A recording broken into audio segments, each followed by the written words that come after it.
Hello, I'm Dan. I'm a designer illustrator and a lot of other things.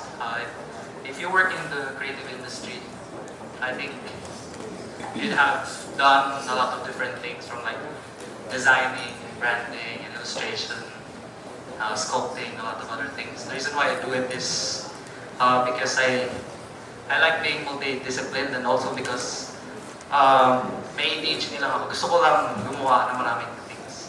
But of course, I focused on, at first I focused on doing design work and doing illustration work and doing other works on the side. I'll just share some of like the personal journey, and I think for some of the other people who have been to my talks before might be very familiar, but the reason why I was excited for this talk is because there are a lot of people that I'm not familiar. So parang yes, hindi nila alam yung ginagawa ko, so parang bago yung work ko. So I started getting interested in being design or creativity when I was young, and watching TV and watching cartoons. The funny thing is, I always tell this story because when I was young, I think prep or grade school, we only had one channel in Tacloban, and the channel was PRTV 12, and we had cartoon reruns at 5 p.m. So we watched Thundercats, all the other cartoons, but hindi sila natatapos kasi paulit-ulit lang. Every day, wala silang copy na hindi natatapos yung buong arc ng stories. But it made me very familiar with certain cartoon characters, like, Transformers and all the other cartoons I grew up watching, and G.I. Joe. And then eventually when I became older, nagkaroon na ng cable sa Tacloban, yung Samurai Jack, and then eventually watching Iron Giant. And I went to this school that's called Lady High. It's a public school. So in grade school, high school, and university. So mostly in public school. And in Tacloban City, okay lang siya. But I was mostly into sciences and math, and not really arts. But I did like drawing. But when I was looking for a course that I wanted to take, I found out about that this was the time na nasikatan ni Will Protasio, in the really legendary Will Protasio. He's a comic book artist, and then that's when I found out that there was a course na fine arts, and I was lucky kasi when I was deciding on what course to get para sa UCAT, and I saw na may fine arts, so I took up fine arts, and then I passed the UCAT. Pero yung lahat ng mga teachers ko ng high school, hate na hate ako kasi parang I was in the science parang section, pero I took up fine arts. So parang yung drafting teachers ko ang yung natuwa sa akin. When I went to university, my interest was film and not really illustration or design. Ako yung nasa gitna na may good morning towel sa ulo. But I think at that time, 2000 ba? 2001, 2000, it was really expensive to produce your own film, so I did a lot of illustration and designing. Never really knew about design, so that's when I shifted my focus on like graphic design, web design, illustration. And after college, one of the industries that I didn't want to work on was advertising. I didn't want advertising, but then I worked in advertising. Kasi I had no choice. I had to earn I had to earn a living, and then I worked in advertising for 3 years, and after 3 years in advertising, I started doing design and illustration work. Marami man from the creatives here, or a lot from non-creatives. So I'll just show some work, and I'll just define the differences between illustration and design for those not familiar. Illustration and design is interrelated, but they're both different. So yung nasa left is illustration, yung nasa gitna is design, nasa right pala, nasa gitna is design, nasa left is, I don't know, design siguro. Basta sculptural things that I do. So very diverse yung work ko, and as a creative person, and I think a lot of creative people in this room would agree that it's always nice to try a lot of things. And one of the projects, and I think this is important, and this is part of the topic for these sessions, is doing personal works and passion projects.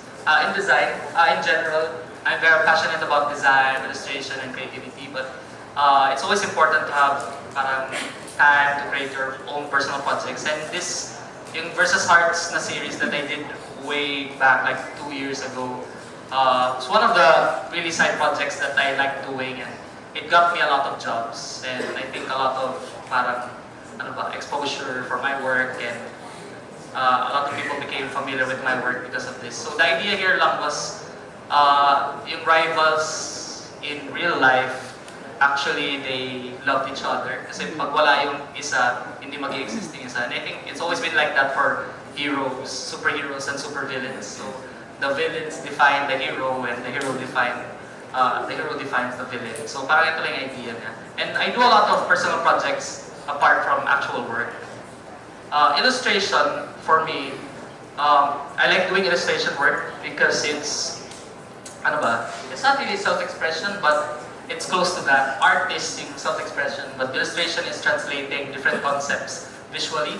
And for everyone who wants to start as an illustrator, parang to be a memorable illustrator, for people to know more about your work, it's important to have, it's important to have a certain style of the work. Sorry, nakatalikod na masyadong ikot muna. And for me, growing up, and when I was in high school, and when I went to UP for college, parang I grew up po with looking at the works of our national artists, and trying to apply yung techniques nila and forms into my work. And then eventually, when I became older and more mature, then I got exposed to more designers, more illustrators, and more works na I sort of used as a basis for the style that I tried to develop as mine. And working as an illustrator is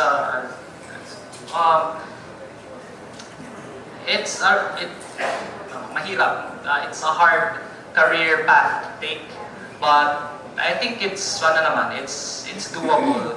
It's just a lot of hard work and a lot of challenges and a lot of failures. And for me as an illustrator, I got the good break because I worked a lot of agents, like illustration agents, approached me.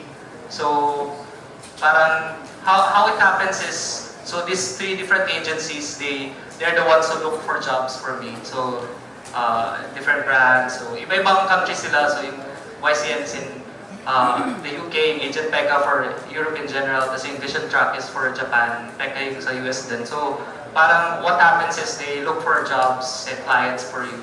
So parang you work with them and they get the cut from it. And the nice thing about illustration agents is they represent different illustrators, and they represent different illustrators with different styles.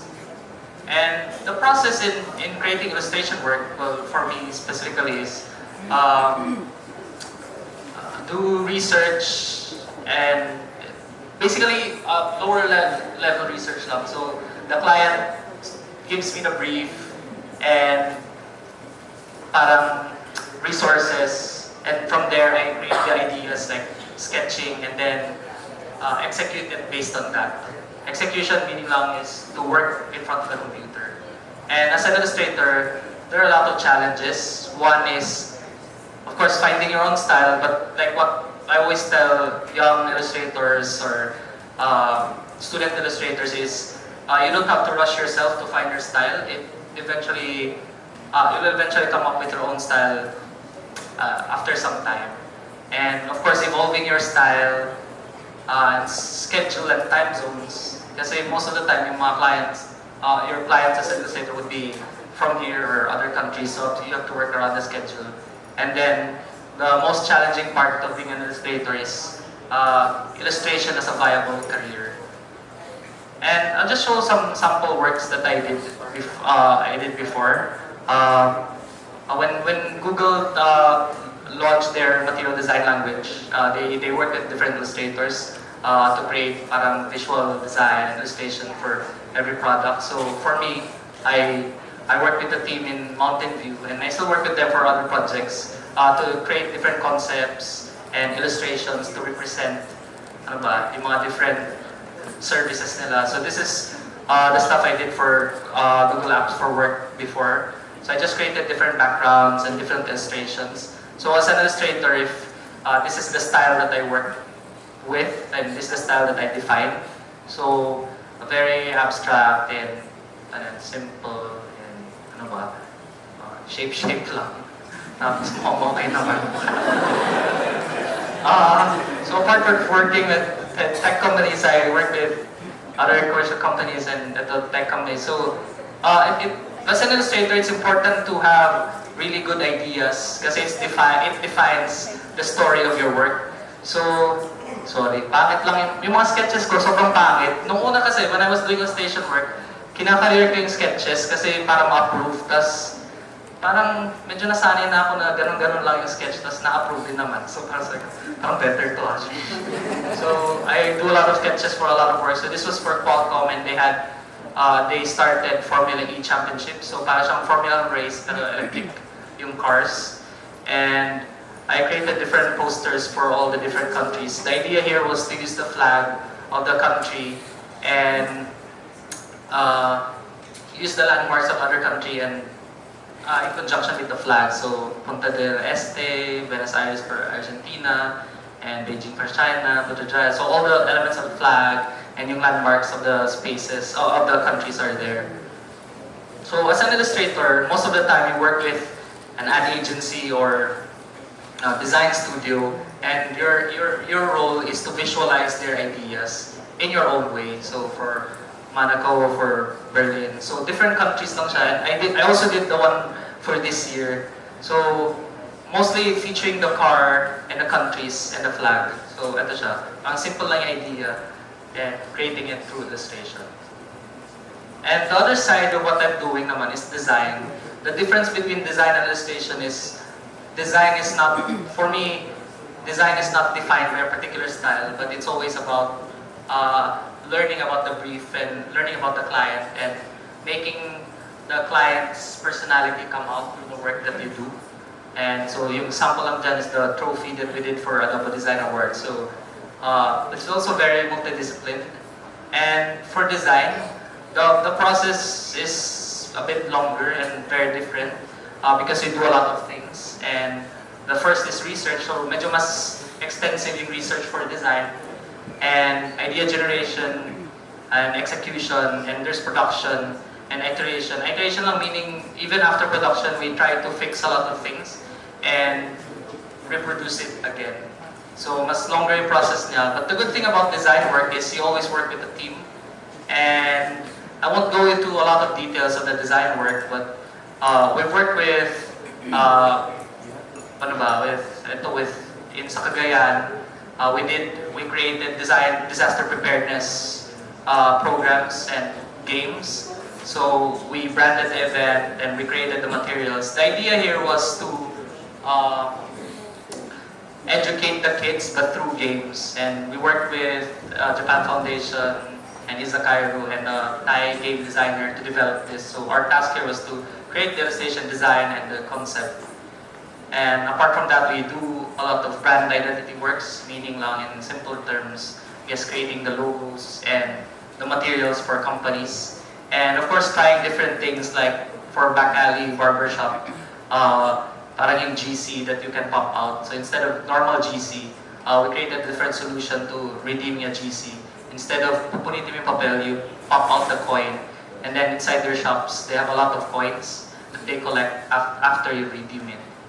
And for design also, another task is creating typefaces. So in the studio, I mean, madami ng magagandang fonts, but sometimes there are clients that you just want to create, make your own. So ito yung for Kushikatsu Daruma. We did the branding and illustration, but we also created the typeface for the whole brand. And ito yung mga materials na nandun kasi parang no double dipping yung line nila. It's para siyang sticks, fried sticks that you dip. So this originally came from Osaka, and sa kanila kasi walang nagdo-double dip. So dito sa atin, ina-assume namin magdo-double dip yung mga tao. So what we did was, what we plan to do is put a lot of public service announcement inside the restaurant na may mga punishment kung mag-double dip ka. So parang ganun na yung idea. It's going to open in November, December, so if you have time, please stop by. And also, of course, we do a lot of like very social related work, design work. This one was creating prototypes of, yung tawag namin dito was forms of recollection. So the idea was, I'm from Tacloban City kasi, so di ba nag-Haiyan. So the idea here was how to reuse and recycle parang debris from disasters, but retaining the memories of the people living in the house. So ito parang furniture, but retaining pieces like yung medals and other things, memorabilia inside the house. So that's what we do as a designer. It's very multidisciplinary. It's a lot of like product design, branding, and communication and graphic design. And this was part of the brief that Rocky showed me. So I just collated some things that I've learned so far while growing up as a design student and eventually becoming a designer and illustrator. And some of these things are cheesy, pero wala lang. Sorry, pagbigyan. One of the things that I wanted to point out was remember your dreams. The reason why I always put this is because after graduating from college, like what I said earlier, I didn't want to work in advertising, but I had no choice. I had no money, I had to earn money. And hindi naman ako masustain ng mga parents ko kasi wala pa ng pera. So, I had to work in advertising. But while working advertising, I never really forgot na gusto ko mag-design, illustration, or film, but not advertising. So even after 3 years, parang nag-quit ako na advertising to work on our own thing. Kami nila Dan, Burns, design studio, and wala. We didn't earn anything for 6 months, so parang gutom, but dream. Anyways, looking back, mukhang it seemed to work, but at that time, sobrang depressing. But anyways, ayun, so remembering the dreams. Kasi before talaga gusto namin gumawa ng social design studio or doing design work or films or illustration, but not really advertising. So I held on that dream, and mukhang nangyari naman. Parang nightmare nung start, but okay na eventually. And of course, this has been said for a lot of times, but for me, parang siguro as a designer, this is something that I like doing. And not because I like experiencing it, but they go after yung risky thing, may reward. So, yun nga, when I was working advertising, sabi ko, sabi na, alis ako dito kahit walang pera. Parang, okay lang yan. So parang itong quote na to, ito yung pinanghawakan ko for the longest time, yung be brave, right through and live for the unknown. Parang sobrang romantic. Anyways, I didn't know na parang yung feeling of leaving a job, tapos walang kasiguruhan, parang ganito siya. Parang tumalon ka, tapos parang, oh my God. Parang you don't see the end. Parang, oh shit, parang clouds. Tuloy-tuloy lang, and gano'n siya. Gano'n lang ang feeling niya. But I think okay naman siyang feeling, di ba? After niyo sumakay ng roller coaster, di ba? Pagbabaan niyo, parang, oh my God, ang saya. But while doing the whole thing, sobrang nakakatakot. And yun, always do your best, not because you don't do your best, but tingin ko lang parang it's a good reminder to always push yourself. And yun nga, sabi nga sa advertising dati, A for effort. And for me, I had to do parang yung A for effort and push myself kasi I found out after quitting advertising and doing design and illustration work, parang I found out na doing the thing you love doesn't always mean you're doing good work. So parang na-realize ko, ang pangit ng work pala na ginagawa ko. Parang, yay! Enjoy ako, pero pangit ng work. So, parang, oh my God, paano mo i-resolve yun? And for me, personally, it was just about yung putting up my skill, parang at the same pace of yung passion, of yung gusto ko. Kasi sobrang huling-huli yung skill ko from my passion and you have to, dapat umabot siya or umabot siya doon sa passion para maging mas fulfilling yung work mo. And of course, after doing your best, work harder. Yung biggest inspiration ko dito is, hindi si Manny Villar to ha. Si Naruto. Parang si Naruto, parang wala talaga siya di ba? Parang laos lang siya, inaapi lang siya parati. Hindi naman ako inaapi parati, pero I mean, parang gano'n, si Naruto, parang sipag at tiyaga lang, sipag at tiyaga. Eventually, naging Hokage siya, di ba? So, anyways, hindi ako naging Hokage, but the idea lang is, ayun, hard work, work hard. And of course, it's always important to be nice because a lot of the work that I've done in illustration and design work is not because of my friends. It is na umulit yung work dahil yung mga clients ko naging friends ko. And masaya naman siya. Although yung drawback pala ng making friends with clients is wala na, parang ang daming discount na ng career. So, kung ayaw na siya bigyan ng discount, do not become friends with him. Anyways, and design and illustration work is built on relationships. And hindi naman love life type of relationships, but yun, talking to people and empathy and all those other things, understanding your clients. And I guess, yung last na natutunan ko is exploring and experimenting. And you should never be too old or too established to experiment. So as you grow older, I think you have to become more daring and braver, and you should take more risks, like I said earlier. And it's eventually about trying new things. And yung ako, personally kasi, after how many years, sobrang na-impatient ako pag walang bago. So, curse yata yun. So, I do a lot of things that parang hindi ko ginagawa dati. So, magtapos ako, but stuff that's keeping me busy. One is, eto, nakakatawa tong story na to kasi wala akong school spirit. I mean, nag-UP ako for 4 years, pero wala akong pakialam sa sports team until last year. So, hindi ako nanonood ng games, whatever. So, last year naatasan kami, yung studio, tas yung other designer friends ko to rebrand UP. I won't talk about the rebrand as in parang in detail, but so we created a lot of things for UP. We created our own typeface na pinangalan namin Marunsad. So we created yung University of Pilipinas in its own typeface. So yung gears. So parang lahat ng pwedeng gawin ng designer. So parang tingin ko, I was thinking, parang ito siguro yung pag-redeem ko sa sarili ko without having a school spirit. I mean, ito, going to the games, and doing a lot of, for most of the teams like basketball, swim, tennis.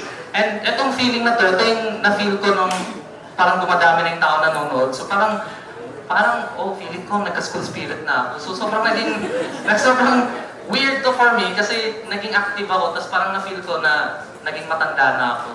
So, meeting all the students and all the student athletes. Ito na yung isang passion project ko ngayon is yung sa volleyball team kasi ako na-assign na-assign ako sa volleyball team. So, yung team lahat, yung at the beginning, yung finances, yung uniform, lahat kami gumagawa. Tapos yung mga designers sa studio, pinapatrawing ko na kung ano-ano, yung mga materials ng team. Kami yata yung marketed team sa buong UP. So tuwang-tuwa ako, naging tito na yung dating ko dito. So parang, sige, ano yung kailangan nyo, ganyan. Anyways, first I never really enjoyed, but yung enjoyment part was designing and doing all the other things. And yung bago sa amin. And I think for me personally as a designer and illustrator and as a creative person, ito parating nag-define sa akin na parang becoming, impatient after how many years of doing the same thing over and over again. And I hope, yung mga shinare ko, you can get something from it. And if you're not in the creative industry, maybe apply it in business, tech, and in all other works. And thank you for... Alright.